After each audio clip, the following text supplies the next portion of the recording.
देख रहे हैं प्रेस बिहार। हमारे चैनल पर आपका बहुत बहुत स्वागत है और मैं हूं आपके साथ आनंदमयी। बीजेपी की योजना पर मिसाइल छोड़ रहे केजरीवाल। दिल्ली विधानसभा चुनाव को लेकर भाजपा और आप पार्टी आमने सामने खड़ी है। आप पार्टी की योजनाओं पर भारी पड़ने के लिए आखिरकार अब बीजेपी पार्टी को भी आपके नक्शे कदम पर चलना पड़ रहा है।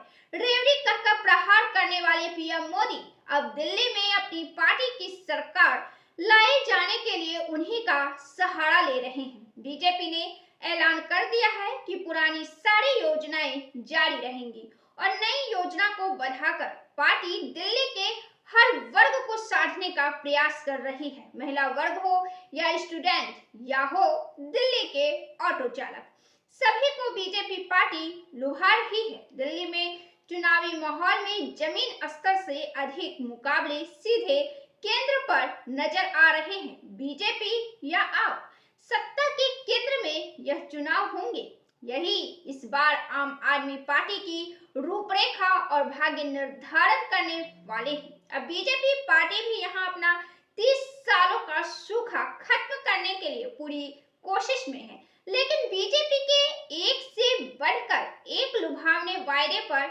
जैसे केजरीवाल मिसाइल दाग रहे हैं। चुनाव जीतने के लिए न केवल योजना मायने करती है, न जाति धर्म मायने करता है, बल्कि जनता की भावनाएं मायने करती है। सबसे अहम जनता की भावना होती है। जनता की मूल और सूक्ष्म भावना के सामने सभी फीके पड़ जाते हैं। दिल्ली में कुछ ऐसा ही है, झारखंड और बिहार में भी कुछ ऐसा ही है।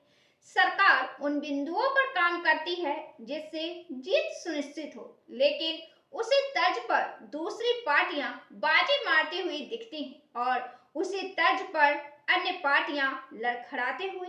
बिहार में ही देख लीजिए, 18 साल से नीतीश कुमार सीएम हैं, कभी एनडीए तो कभी महागठबंधन, लेकिन फिर भी जनता सीएम के तौर पर नीतीश पर ही मुहर लगाती है। नीतीश के अलावे शायद कोई अन्य राजनेता होते तो अब तक जनता के बीच सत्ता विरोधी लहर दौड़ गई होती। प्रशांत किशोर इन्हीं लहर को ज्वाला बनाने की कोशिश की, लेकिन बिहार में उनका भविष्य अधर में है।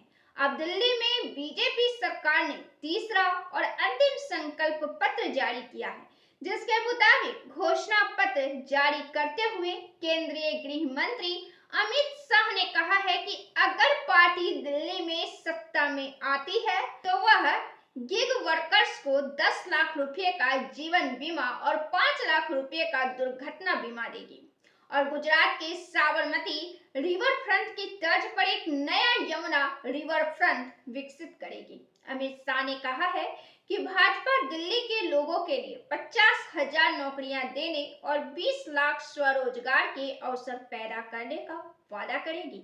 उन्होंने यह भी कहा कि भाजपा दिल्ली की 1700 अनधिकृत कॉलोनियों में खरीद बिक्री और निर्माण सहित पूर्ण स्वामित्व अधिकार देगी। केंद्रीय गृह मंत्री ने कहा, भाजपा आयुष्मान भारत योजना के तहत वरिष्ठ नागरिकों को मुफ्त इलाज मुहैया कराएगी और अगर हम सत्ता में आते हैं तो हम पहली कैबिनेट बैठक में इसे मंजूरी देंगे। हम आप सरकार के दौरान सील की गई 13,000 दुकानों को खोलने पर भी काम करेंगे। हम 13,000 बसों को ई बसों में बदलेंगे। भाजपा 3 साल में यमुना को साफ कर देगी। आप देख सकते हैं कि किस तरह से बीजेपी पार्टी ने दिल्ली में सत्ता में सरकार बनाए जाने के लिए प्रयासरत है और बेचैन भी। पार्टी की यह कोशिश होनी भी चाहिए। अगर 30 सालों से अधिक बीजेपी सत्ता से बाहर है और एक मजबूत विपक्ष का पहला दायित्व मौजूदा सरकार को चुनौती देना भी है, लेकिन अब इन तमाम वायदों पर केजरीवाल ने मिसाइल छोड़ दी है। हालांकि इसके पहले मनीष सिसोदिया ने भी अमित शाह को उनके ही बयानों और वायदों में इस तरह फंसा दिया कि पूरा खेल ही पलट गया। दिल्ली विधानसभा चुनाव में भाजपा के वादों पर आम आदमी पार्टी ने पलटवार किया है। मनीष सिसोदिया ने कहा कि अमित शाह के वादे पहले से ही लागू हो चुके हैं। उन्होंने भाजपा के 50,000 नौकरियों के वादे पर सवाल उठाते हुए कहा कि दिल्ली की 2.5 करोड़ आबादी के लिए यह नाकाफी है। सिसोदिया ने दावा किया कि केजरीवाल सरकार कोविड के बाद 12 लाख नौकरियां पैदा कर रही। उन्होंने भाजपा पर दिल्ली के लोगों का मजाक उड़ाने का आरोप लगाया। केजरीवाल ने इन सबके बीच दिल्ली की जनता से कुछ अलग ही वायदा कर दिया है। केजरीवाल की सुविधा देने के बावजूद जो समस्या है दिल्ली में वह है रहने की, चाहे वह कॉलोनियों की हो चाहे झुग्गी झोपड़ी की। दिल्ली में 3 बड़े कचरे फेंके जाने की भी जगह है। यह काफी बड़े इलाके में है, मतलब यह दिल्ली में कूड़े के पहाड़ों के नाम से जाना जाता है, विशाल पहाड़ जैसा।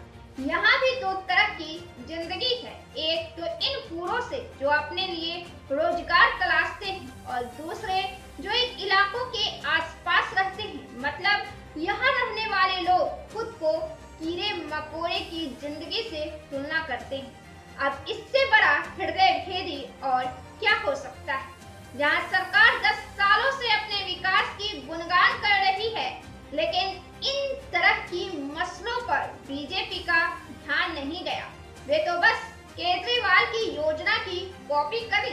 एक ऐसा विचार, एक ऐसी योजना जो केजरीवाल की योजना पर भारी पड़े, उसे जनता के सामने रखने और केजरीवाल को चुनौती देने के बजाय घिसी पिटी राह पकड़ ली और उसी घिसी पिटी राह को चुनौती केजरीवाल ने ही दे दिया। केजरीवाल ने अब दिल्ली की जनता से वायदा कर दिया कि अगले 5 साल में दिल्ली की सभी कच्ची कॉलोनियों का कायाकल्प किया जाएगा।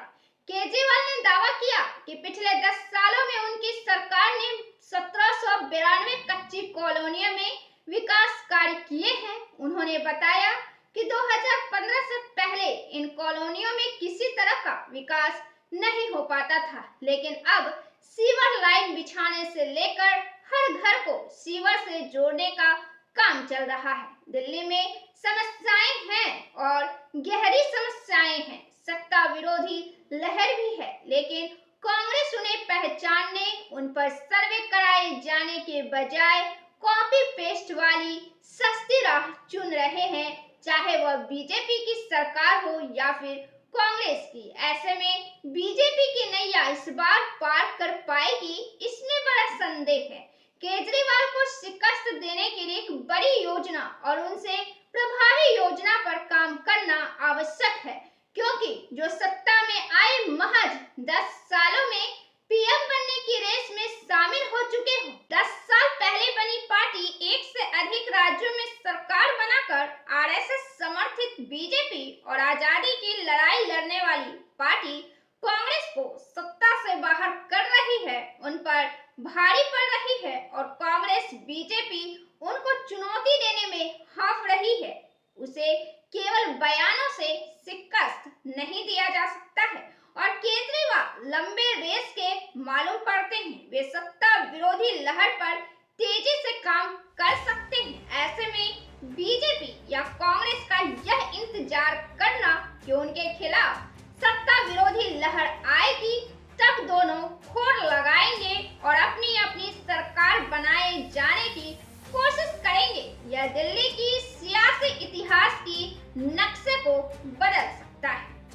आप इस पर क्या राय रखते हैं? आपको यह वीडियो कैसा लगा हमें कमेंट कर जरूर बताएं। वीडियो को लाइक करें, शेयर करें और चैनल को सब्सक्राइब जरूर से कर लें। फिर हम मिलते हैं ऐसे ही राजनीतिक खबरों के साथ अगले वीडियो में। तब तक के लिए हमें दीजिए इजाजत।